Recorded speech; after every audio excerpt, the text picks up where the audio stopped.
Donc, le plan de repérage des lieux de travail, le but c'est de localiser les interventions et les opérations des corps d'état sur les plannings ou sur les fiches de travail.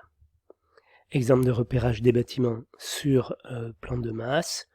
On a le bâtiment A qui est découpé en 3 zones 3, 4, 5.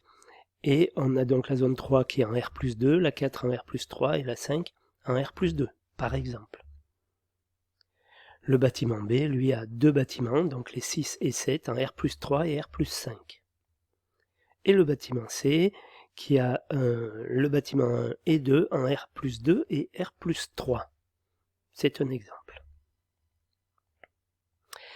Exemple de repérage au stade de la structure, par exemple pour le gros œuvre. Le B63, c'est le bâtiment B, la cage 6, au 3e étage. Le 62, bâtiment B, cage 6, 2e étage. 61, premier étage. Sens d'exécution de bâtiment à étage, donc, le cheminement peut être soit vertical, soit horizontal selon le sens d'intervention du gros œuvre. La date possible d'entrée des corps d'état d'équipement sera plus ou moins proche.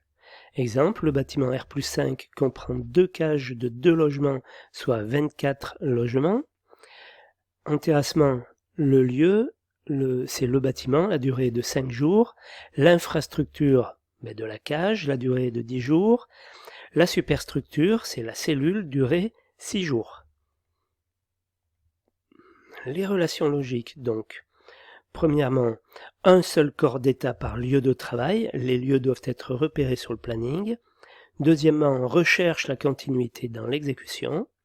Dans le but d'éviter la gêne pour la main-d'œuvre et le matériel, les attentes entre les interventions sont à éviter. La sécurité aussi est très importante. Attention à la sécurité dans un planning. Chaque corps d'état doit pouvoir passer d'un lieu de travail à un autre sans attente ou interruption. Tenir compte de la cadence de chaque corps d'état. Il faut éviter les rattrapages et les embouteillages. En conséquence, il faut déterminer la date de chacun en fonction de la cadence du précédent. Le rythme du chantier est imposé par le corps d'état ayant la cadence la plus lente, car aucun dépassement n'est possible. Là, on a par exemple deux bâtiments, donc l'électricité finira le premier lieu avant de commencer le deuxième. La plâtrerie finira le premier lieu. Quand elle aura fini le premier lieu, l'électricien commence.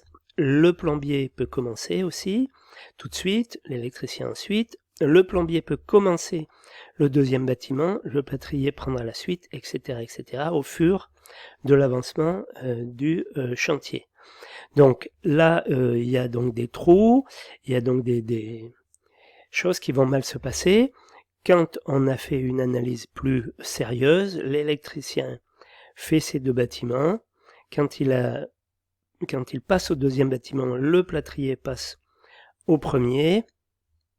Et quand il a presque fini, le plombier, donc le plombier qui commence, on va dire un petit peu à la fin ici, à la fin là, le plombier donc recommence ici son intervention pour terminer après le dernier. Voilà, on essaie de faire quelque chose de plus fluide et de plus arrangé.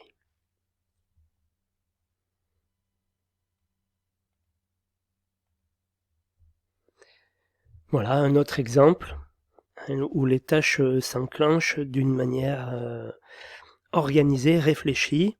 Le premier corps d'état va finir le premier bâtiment avant de passer au second. Le deuxième corps d'état peut commencer le premier bâtiment et finir ensuite le deuxième. Et le troisième, par exemple, attend que le deuxième corps d'état ait fini le premier bâtiment pour y entrer. Voilà, comment je vais dire, certains cas de contrainte.